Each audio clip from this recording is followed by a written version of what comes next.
Hi, everybody. Today is Wednesday, March 26, 2025, and our friend Alex Krainer is back with us. Welcome back, Alex. Good to be with you again, Nima. Thank you for having me and greetings to your audience. Alex, let's get started with this basic question about who's the West fighting with? Is it a fight between the West and Russia, China, Iran, or is a fight that the West is doing by itself? When we look at the aftermath, in the aftermath of World War II, and most importantly, in the aftermath of the collapse of the Soviet Union, we have a new sort of order, which made some sort of ideological structure in the mindset of the establishment in the West. It seems that that structure is not working anymore, is not responding to the needs of the West, to the main objectives of the West. How do you find this? How do you find the way that they're behaving?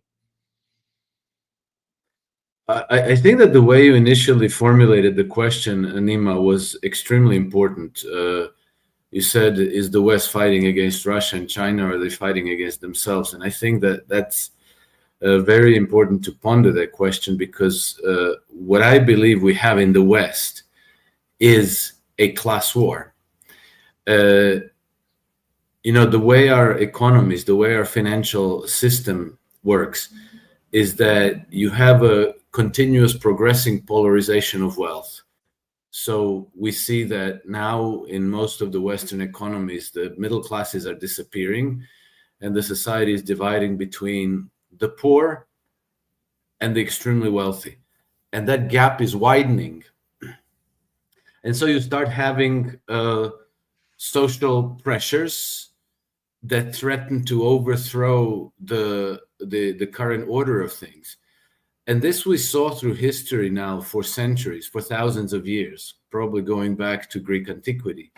And every time the revolutionary pressures build up to the boiling point, the ruling oligarchies always yell barbarians at the gates, because the external enemy is extremely useful to them in many ways. On the one hand, they can blame all the problems of society on the external enemy, which right now, is not the Vandals, but it's the Russians. Then they can excuse the repression at home, and they can explain why we need to rearm, why we need to take on all these new trillions worth of debt in order to boost military industry, even as at the same time they're inflicting savage austerity on their domestic populations, like we see in England, like we're going to now begin seeing in Germany and in France and elsewhere in Europe. And then you also, at a certain point, you send the fighting age males to war to be slaughtered en masse, because this is exactly the segment of society that is the biggest threat to you, the fighting age males that might otherwise become part of a revolution to overthrow your system of governance. So instead you say, the Russians are coming, we have to go fight them, otherwise they're going to invade here, they're going to enslave us, kill your children, rape your women, and so forth. So you get rid of a lot of patriotic males, and then you are left in society with a lot of fatherless children and vulnerable single mothers. So it's so useful to them in so many ways. And then as they trigger a war, they can tell you, well, your pension is gone, but blame the Russians. And maybe you can't get health care, but hey, it's shared sacrifices. We have to send, there's no food in the stores, well, we have to send our supplies to the front lines, to our brave boys, and so forth. So, yes, there's an internal struggle, and it's always the same one. It's a class war, essentially, and then that manifests into these external hostilities that are now uh, causing Britain, France, Germany, Poland, Baltic states, this loose and, let's say, timid coalition of the willing to slowly start the build-up towards war. And then we had Radek Sikorsky a couple of days ago tell us that, yeah, we should be prepared for war around 2030, because that's 5 years. 5 years gives them just exactly the time to mount all this, to build up the armies, to build up their arsenals, to recruit the troops, or create force mobilizations, conscriptions, and to train them up. The same process that they have already run in Ukraine. And this is extremely dangerous, because today people are saying, well, nobody's interested in fighting a war. There's no appetite for war against Russia in any European country. Well, there was no appetite for war against Russia in Ukraine either before 2022. They implement a very gradual process of social engineering that nudges, that moves the society slowly in the direction of war and preparations. And then they trigger some event, or they provoke a war in some way. They'll find a way. They have this is It's the same process that played out in the run-up to World War II, the same process in the run-up to World War I, the same process in the run-up to the Ukraine war, and they're now doing it again, only, not limited to Ukraine, but for the whole European continent.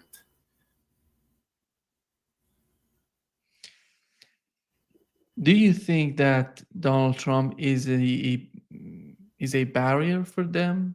It's a disruption? Is somehow they feel that Donald Trump and the way that his policies, specifically in Ukraine, or he's doing, in my opinion, everything at his disposal to do something in Ukraine. How do they find Donald Trump in the way that he's behaving? I think that for sure, Donald Trump is a very, very significant obstacle to them. And we see the way European powers are now completely disoriented. They don't know how to proceed with this project Ukraine without the United States on board. So they all went into this semi-hysterical search for solution. They started talking about coalitions of the willings, conscriptions, hundreds of billions of dollars for the defense industries. Emmanuel Macron is dreaming up a big nuclear arsenal that he would be able to launch on hypersonic missiles. Friedrich Merz has quite lost the plot. I mean, what he's doing in Germany is absolutely astonishing. He's going, if he's successful, according to Handelsblatt, they're going to increase the military spending, well, infrastructure and military, let's say, but it's going to turn out to be mostly military, and the part of infrastructure that they're talking about, as far as I understand it, is mostly these nonsensical green energy investments. They're talking about spending up to 1.7 trillion euros on this, on rearmament, which is an absolutely staggering amount of money that would double Germany's debt to GDP, it amounts to something like 20,400 euros per man, woman, and child living in the United States. And we've seen all this happen before in history, and we know where it goes.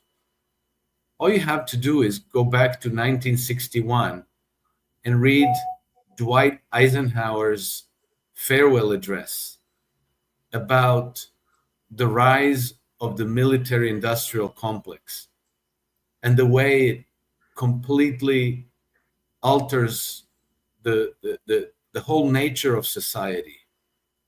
And now here we have European leaders in concert, all in agreement, doing this deliberately.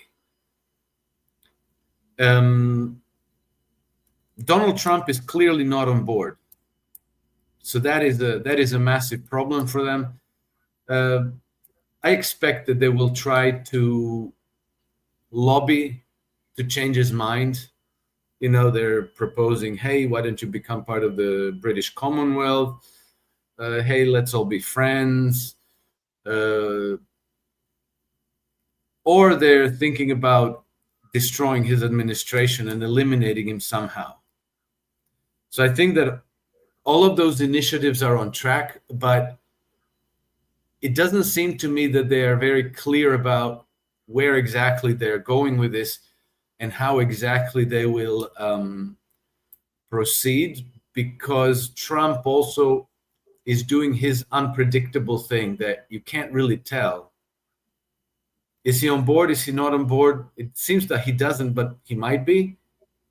The Brits suggested coming on board with the British Commonwealth, and Trump didn't say, no, that's ridiculous. I'm all about U.S. sovereignty. He said, hey, you know, maybe that's not a bad idea. So it seems to me that they're not sure how to proceed. The only thing that they're sure about at the moment is that between now and 2030, they're preparing for war, and they're mobilizing practically all of Europe's capital and capital of future generations into that project. Alex, when you see the role of Russia, and I talk about when I started asking you the first question, it was in the aftermath of this collapse of the Soviet Union. Russia has somehow lost its position in the world, because we had the United States as the sole superpower just ruling everything. And Russia wanted to be part of the West. Russia wanted to be more connected with the West. Somehow, Vladimir Putin, when he came to power, Russia was devastated. Russia was totally destroyed by the collapse of the Soviet Union, which, by the way, influenced each and every corner of this world, of this planet. And here you see Russia coming to its own position, the position that it had before the collapse of the Soviet Union. You see Russia connecting China, Iran. It's all about Middle East and Eurasia, as they call it. Here is what Lavrov said in terms of the relationship, today's relationship between China, Russia, Iran, and North Korea. Of comprehensive partnership and a strategic interaction with China are very productive. Our strategic relations with India is developing, and the deepening of friendly ties with countries such as Islamic Republic of Iran and the Democratic People's Republic of Korea are flourishing. Yeah. He says that they're flourishing. The relationship between Russia and these countries is flourishing. And do you think that Russia, doesn't matter what would happen in Ukraine and with any sort of Ukrainian settlement, Russia has decided its way to go to Eurasia, to the east, that would be their plan for the future. Yes, that is clear, Anima, and I think that the consciousness, the awareness of the source of let's say the treacherousness of the West is becoming more and more clear to all these other countries, particularly to the leadership of countries like Russia and Iran and China, which are apparently very, very studious and very sophisticated, because we see that the same processes that have turned the Western civilization into this predatory, colonizing, imperialistic system are still there. So they are now, they launched this project Ukraine, the purpose of which was to break up Russia and to overthrow Vladimir Putin's government and then to partition Russia. And they understand that this process doesn't stop. There is no reason for them to want war against Russia. Russia didn't threaten anybody. Russia isn't invading other countries and colonizing them. But nevertheless, the aggression, the aggression origins in the West. And it's not a question of this government of that or that government. We see now Keir Starmer's government being extremely aggressive and antagonistic towards Russia. And so people say, oh, Keir Starmer, he's insane. But, before Keir Starmer, there was Rishi Sunak. And before Rishi Sunak, there was Liz Truss. And before her, there was Boris Johnson. And before him, there was Theresa May, and so on and so forth. These governments change. People supposedly vote. But the policies never change. They're always the same. They're constant.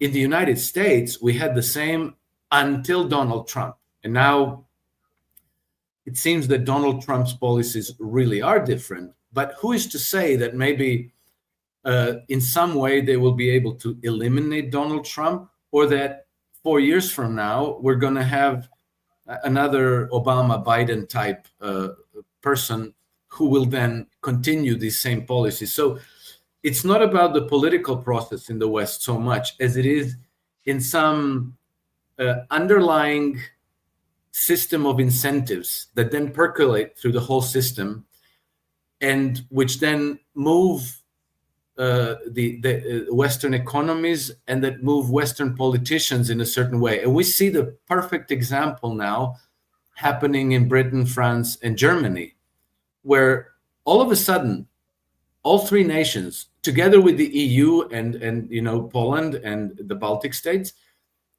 suddenly are on board at the same time with this gargantuan process of remilitarization of Europe and preparations for war against Russia. They're all in agreement, mysteriously, all pretty much at the same time. So it's as though the marching orders are coming from somewhere that's above. And then you can understand how the system falls into line, because in Germany, if Merz's initiatives go through, and they've already approved 500 billion euros fund for rearmament, but it could go up to $1.7 trillion. Now suddenly you see CEOs of companies like Volkswagen say, oh, that would be wonderful if we repurpose part of our production to military uses, because from the company's point of view, the management and the shareholders, this is big money. This is government procurement contracts that are going to be able to reverse the company's slow decline. For employees, it's wonderful because instead of losing their jobs, they get to keep their jobs.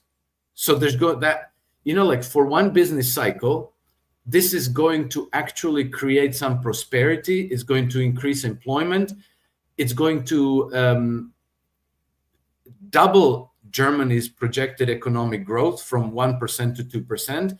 And then you can see that all the politicians are going to try to jump on board and claim credit for, economic growth. Merz is going saying Germany's back and all this. But, all of these people are basically falling into line with the incentives that are given to them.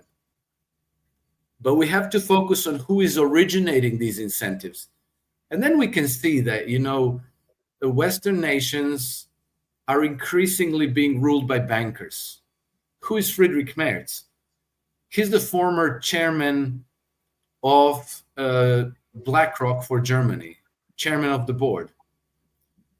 And then Germany's acting finance minister, Jörg Kukies, that's really his name, I'm not joking. Jörg Kukies spent the bulk of his career as a Goldman Sachs banker. That name should ring a bell because, Italy had a stealth coup, removing Berlusconi and bringing a Goldman Sachs banker in power in 2011, which was Mario Monti. And then after Mario Monti, we had another Goldman Sachs banker, which was Mario Draghi. And the list of these various bankers who are in key positions where they manage the levers of power, you see more and more and more bankers. And then in Canada, we just got a new prime minister who not only spent his career at Goldman Sachs, he was also the governor of the Bank of Canada. And then in 2013, smoothly, he transitioned from being the governor of the Bank of Canada to being the governor of the Bank of England. And now he's the prime minister of Canada. And Carney is actually helpful because Carney let us understand how all this works. Because he got named as the UN Special Representatives for Climate Change. And in 2019, I think, or maybe 2016, I don't know, a few years ago,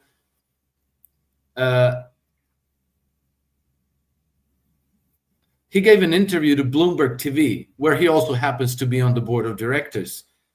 And they asked him, well, how are you going to save the planet from climate change?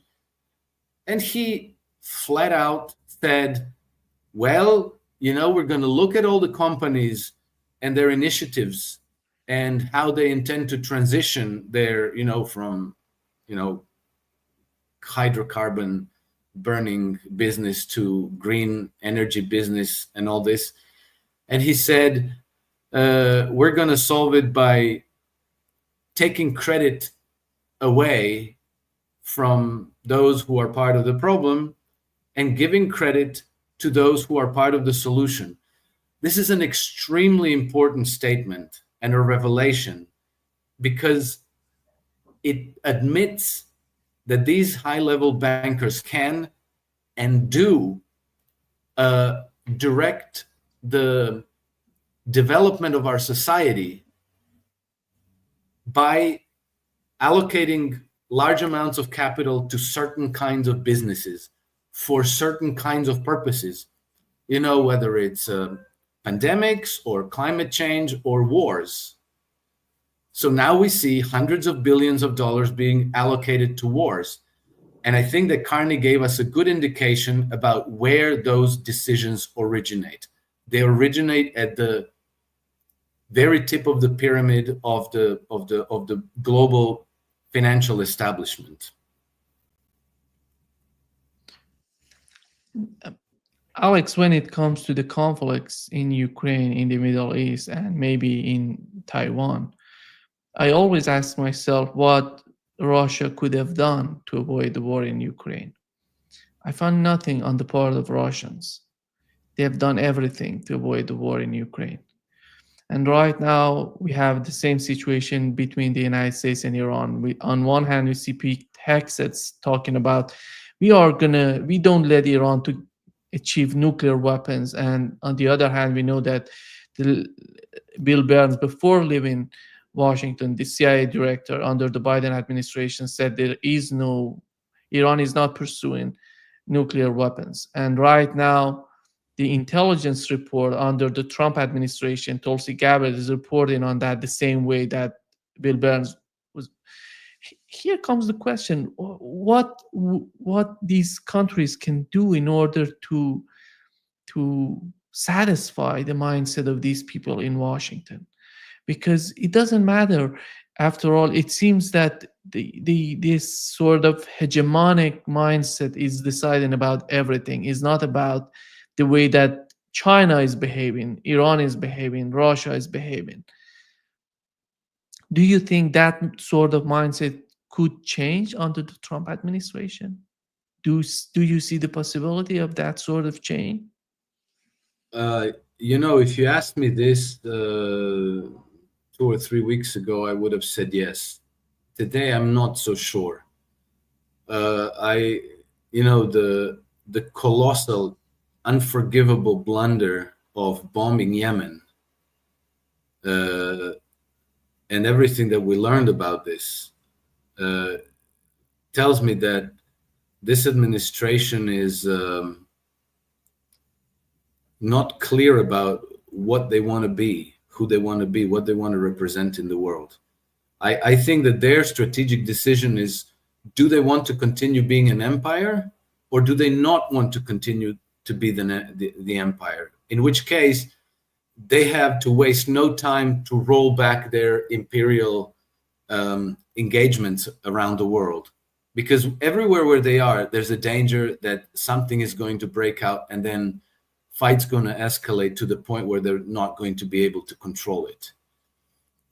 Now we see that, I saw this just today from Scott Ritter, that the United States has made very significant deployments to Diego Garcia. 7 B-2 bombers, 10 KC-135 tankers, I think these are refueling aircraft, and a number of C-17 cargo flights that are going in and out of Diego Garcia, and then an Ohio-class ballistic missile submarine has been deployed to the Indian Ocean. So it would appear that they're gearing up for an attack on Iran, or at least they're giving those signals. Now, it could be conceivably that they're doing this in order to, let's say, pressure Iran into some kind of an agreement, a deal on favorable terms to the United States. But I think that they live in the past. They still think this is the 1990s. Black Hawk Down, the indisputably most powerful military that cannot be defeated on the battlefield. This basically fiction of overwhelming power. But this is no longer the case, and so I don't see where the administration is going. I'm not even sure that this is a deliberate strategy. It seems to me that they're just kind of drifting along the well-trodden paths. We do this because it's what we've always done. We know how to do this. We have this big military. We can use it. We can intimidate anybody into submission to our diktat. And we have this whole big giant voting bloc of very passionate Christian evangelicals and Zionist Jews who expect this of us. So, we're going to make all those signals, send the message so that people take us seriously. This is not the 1990s. The Yemenis, the Ansar Allah, heard you loud and clear, and they didn't get intimidated.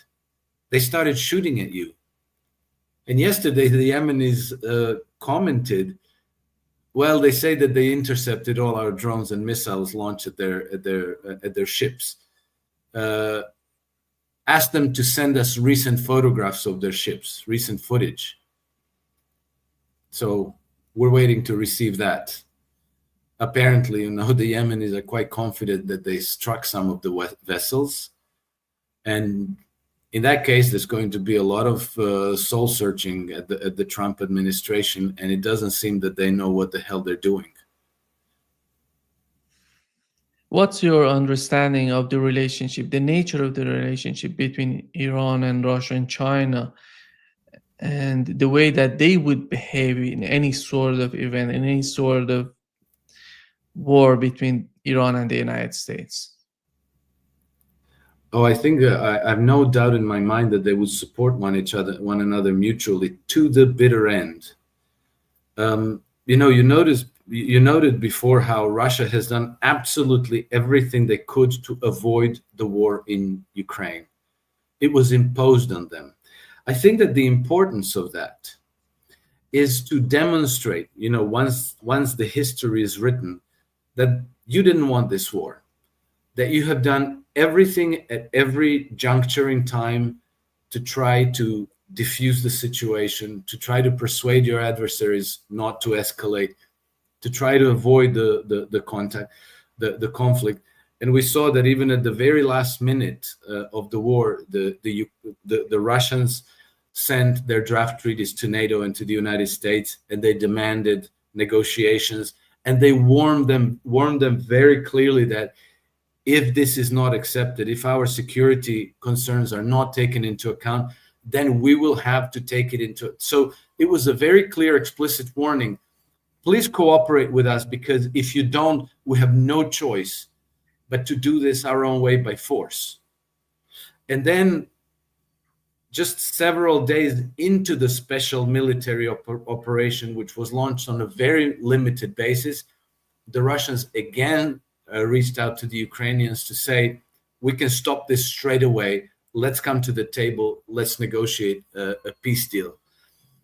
And so I think that this is a matter of constructive and responsible policy that probably the Iranians and the Chinese will follow as well. But at the same time, they will, if they're forced to fight a war, they're ready for it. Unlike the United States is playing a big bluff with a pair of twos. These people have all kinds of aces up their sleeves, and they're supportive of one another. And I'll to illustrate why this is so important, let's go back to 2014. There was a coup in Ukraine. Before that coup, there was absolutely zero interest in Ukraine in waging war against Russia. 2014 was the beginning of a large-scale public propaganda to demonize Russia, to kind of prepare the Ukrainian public to have this adversarial relation with their neighbor. And then gradually the whole of Ukraine was weaponized against Russia. It started with that coup. Now, imagine if the Western powers managed to stage the same kind of regime change in Moscow. And then they brought some Arseny Yatsenyuk, Zelensky, Poroshenko, somebody like that, to the Kremlin. That would allow them to start a general propaganda campaign demonizing China and gradually weaponizing Russia to take down China. Same thing for Iran. So I think that the Russians, the Chinese, the Iranians understand that sticking together is very existential to them, that they cannot accept some transactional bribe. Oh, look, we're going to remove the sanction if you drop the Chinese, or we're going to allow you to export oil if you break your alliance with Russia, for the Iranians and so on. These little bribes, I think, will not work. any longer, for as long as you have these leaders in Russia, China, and Iran that are loyal to their nation and that are devoted to defending their sovereignty. Here is Alex, an article in an Italian newspaper. It shows that it shows the map of Ukraine, and they say if they don't go after somehow some sort of ceasefire, a Ukrainian settlement, Ukraine would lose the Kharkov, Dnipropetrovsk, and Odessa, Nikolaev, all of these cities that which could be called Nova Russia. And we know that Russia is right now somehow behind the Dnieper River. And if they go beyond that, if they go to the west, to the western part, to the other part of the river, do you think that if the I don't know, leadership in Europe is not interested in that, are they gonna risk all of this together? Are they prepared to let Ukraine losing all these parts of important land, by the way, for Ukrainians? Or let's put it this way, that is Russia going for any Ukrainian settlement? Is Russia going to let Odessa and Nikolaev under the control of Ukrainians? By the way, they know how important these two cities are. Well, you see, I think that Russia has a choice of liberating a large part of Ukraine or conquering a large part of Ukraine militarily, or doing the same administratively. You see, if they bring Ukrainian military to capitulation and they impose their own terms of armistice, then they should be able to exactly reverse the Western playbook. Bring a new regime to Kiev, which will be realigned with Russia, which will be loyal to Russia. And in that way, they can take over the whole of Ukraine administratively rather than fighting a war. Even if they've broken most of Ukraine's army, you will still lose soldiers. It will still be very costly. And then Russia can do exactly as the West has done. Now they have a government in Kiev that is friendly and loyal to Russia. And then they can implement the same process of thawing out this unfriendly relationship between Russia and Ukraine. There are many, many, many, many Ukrainians living in Ukraine under Ukrainian government today who would very quickly realign their loyalties, who are maybe even today, as we speak, still more loyal to Russia than they are to the West, and who have seen how the West has used Ukraine for their own goals and sacrificed 1 million of Ukrainian young men and destroyed Ukraine's economy and forced a demographic catastrophe on the country. So I think that the Russians will find many, many willing collaborators. That's not a good word, but I don't know what other word to use. And that they will be able to slowly reverse this process of Nazification that the West has implemented in Ukraine, and then they can turn Ukraine into a buffer zone, into part of the Russian sphere of influence, similar like Belarus today. And in that way, they end up controlling Kiev and Odessa and Nikolaev without firing a bullet.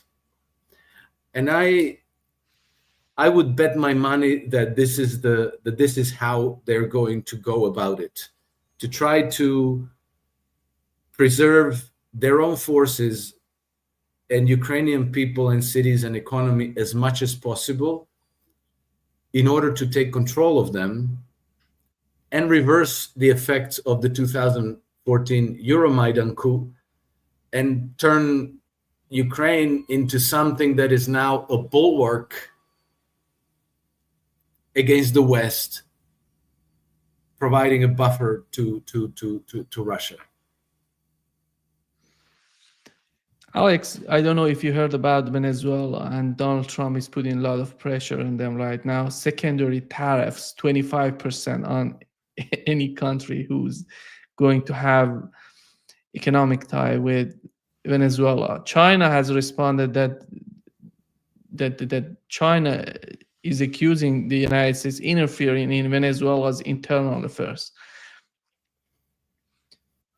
You see Russia, China, Iran, North Korea, and the missing point would be South America and Latin America. We have two countries that are important, by the way, for Russia. And Iran has a good relationship with them, and China as well, Cuba and Venezuela. How do you see that the Trump administration dealing with the issue that in Venezuela, for example, we know that Marco Rubio is a Cuban. he comes from a Cuban family, and he knows well Cuba. And are they going to focus on Latin America, maybe influencing even Brazil? Yes, I believe that they will. But again, I think that they're living in the past. You know, I still think that they're under this delusion that they have unrivaled power over anybody, that they can intimidate any country into submission and force policies on them. Well, you know, they have a long border with Mexico, and they have very intertwined economies. That's not the case with Venezuela, nearly to the same extent. And, you know, maybe 30 years ago, 20 years ago, Venezuela didn't have the choice but to work with the United States to try to cooperate, because, you know, you couldn't even sell your oil, your exports, except for dollars. This is still largely the case, but it's not, you know, they don't nearly have as much control as they used to. Now, you know, Venezuela can export in Chinese currency, in India currency. So the choices are there, and by applying pressure on countries like Venezuela, they're only forcing them into developing their relationships with other BRICS nations and working on an alternative trade settlement system and looking inward for development. And, you know, Venezuela is not anymore in the same kind of crisis that they were during Trump's first administration, where they slapped them with these massive sanctions. Venezuelan economy has partly recovered, and they're still a very resource-rich country. And they have world's largest reserves of heavy oil, which the United States desperately needs. And, you know, instead of reaching out and saying, hey, let's talk, let's cooperate. We have stuff for you. You have stuff that we need. We can trade and we can be friends and partners. No, it's always, you do as we say, or we're going to hurt you. Cuba, do as we say, or we're going to hurt you. Mexico, do as we say, or we're going to hurt you. And this is causing all these nations to look to other partnerships, other venues of cooperation, other ways of developing their economies, and leaving the United States behind.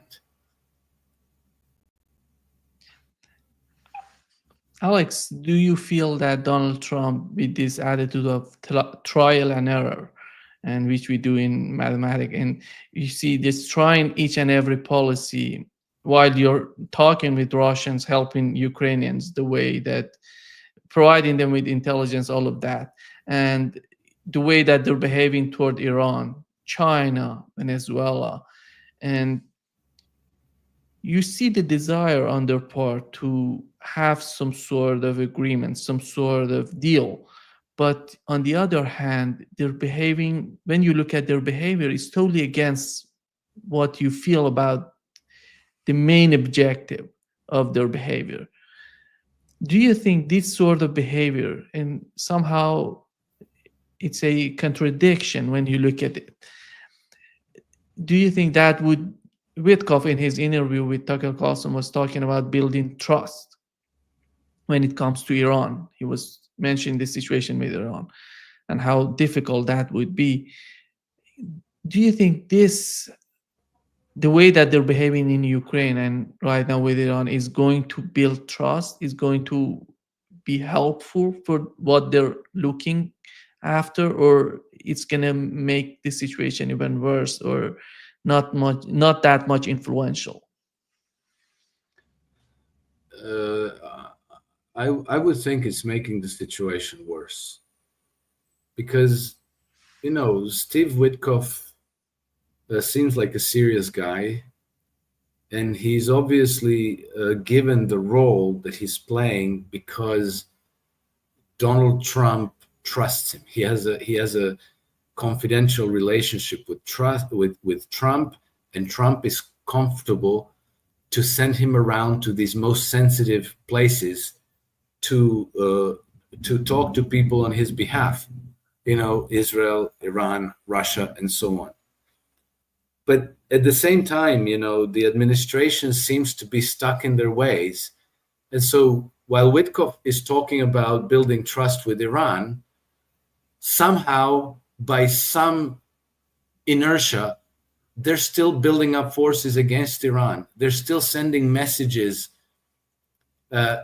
Oh, look out, because we're going to hurt you. You better behave yourself or else. And then there's also the element that with the United States, any treaty can be ripped up at any moment in time. So all the negotiations, all the discussions, all the paperwork and signing and all of this is, it's not a waste of time, but people rightfully don't feel very confident about whatever they sign with the United States. The U.S. worked on this JCPOA agreement, and then Trump just walked out, left not just Iranians, but the European partners, United Nations, everybody was on board with this. And then they just yank their support and walk away. Never mind. That was the other administration. We don't recognize this.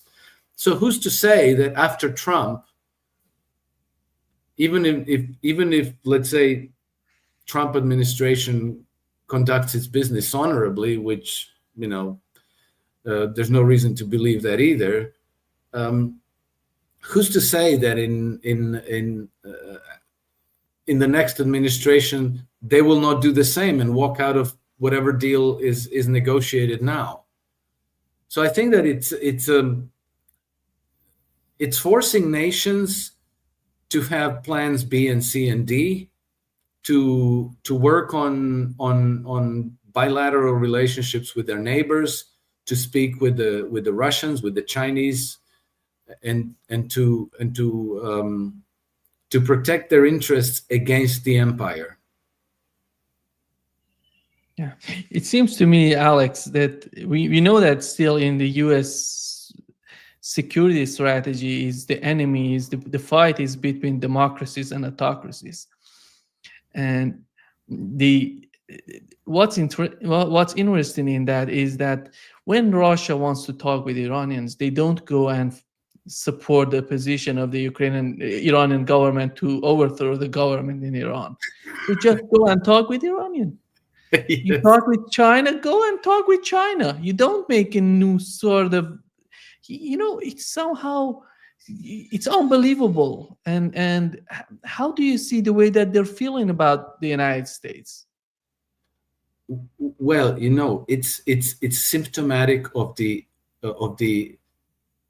conduct of empires. It's not just the United States. This is kind of another product of the system of incentives that are running these empires. It's the same. It was the same with France, with Belgium, with the Dutch Empire, with the British Empire. It's always the same. They don't have partners. They don't have friends. They have vassals. Other nations have to submit to their demands. So if a government won't submit, they either have to attack the country, wage war, trigger color revolutions, coups, or assassinations, because they deal with vassals. Governments who will unquestionably say, yes, sir, give your oil resources to our big oil corporation. Yes, sir. You'll be rewarded. You'll have a house in London, or you're going to have a villa in Florida, or a villa in Tuscany, whatever you like. Your wife's going to get a lot of money to shop with Louis Vuitton and drink finest champagnes and so forth. But you do exactly as we say. We don't negotiate. We tell you how it's going to be. And, I suppose that this kind of conduct, which has been going on for decades in the halls of power in the United States, is a very hard habit to kick. They unlearned the art of diplomacy. They are blind to the fact that other nations have their own interests. They just see them as subject. You do this, you do that. If you don't, well, all the options are on the table. You know how they always tell you that all the options are on the table? Well, I've never seen this table that they're talking about, but I'm pretty sure I've never heard of diplomacy being one of the options on that damn table. And so, maybe you have Trump, who in the back of his mind has the right inclinations. Maybe he has Steve Witkoff because they see eye to eye, and he says, like, look, this is sensitive. This is important to me. You go talk to them. But then there's the whole administration. There's the swamp creatures still moving around there. And I think that creates a certain inertia that is pushing, like it's like a super tanker that maybe Trump and Witkoff and maybe J.D. Vance, they want to change the direction, but there's all this massive inertia that is pushing the super tanker in the same direction. And obviously their effectiveness is limited. And so when you hear them speak, they say all the right things, but then the big juggernaut ends up doing something else. And then they end up getting attacked viciously in order to intimidate the administration to continue driving the empire in the same direction as it has gone all these decades. Alex, do you feel that the time of somehow confrontation between China and the United States is coming? And I really do feel that they're getting prepared to confront China, but how bad that would be for the whole world, how devastating that would be for the economy of many countries. Yeah, I think it would be absolutely catastrophic. And I think that at this time, at least, I don't see it as an imminent thing. The mutual interest between China and the United States are very, very tightly intertwined. And yeah, the United States now wants to disentangle itself a little bit, bring some manufacturing back home and so forth. That's all legitimate. That's all fine. And I think it's not necessarily a crippling blow to China. I think this is nothing that should cause them to escalate towards a hot war. And then, I was very encouraging. I was very encouraged a few weeks ago, 2 or 3 weeks ago, I think, when Donald Trump, in one of his sit-down press conferences, said that he has a very good relationship with Xi Jinping. And then they asked him, well, did you speak with him? And Trump said, yeah, I spoke with him.